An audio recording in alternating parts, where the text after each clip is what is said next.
సింగరేణిని ప్రైవేటీకరణ చేయాలనేటువంటి కుట్ర చేస్తూ ఉన్నారు.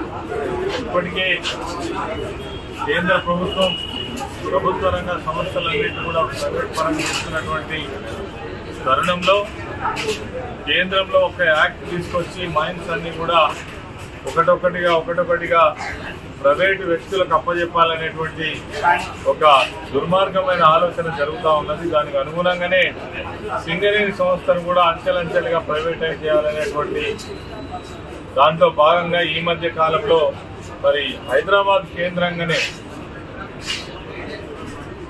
వచ్చినటువంటి ప్రభుత్వంలో కేంద్ర మంత్రిగా బొగ్గు గనుల శాఖ మంత్రిగా ఉన్నటువంటి కిషన్ రెడ్డి గారి ఆధ్వర్యంలో రాష్ట్ర ప్రభుత్వంలో ఉన్నటువంటి ఉప ముఖ్యమంత్రి మల్లు భట్టి విక్రమార్క గారి యొక్క నేతృత్వంలో ఈ యొక్క బొగ్గు గనులను ప్రైవేటైజ్ చేసేటువంటి ప్రక్రియను ప్రారంభించడం జరిగింది.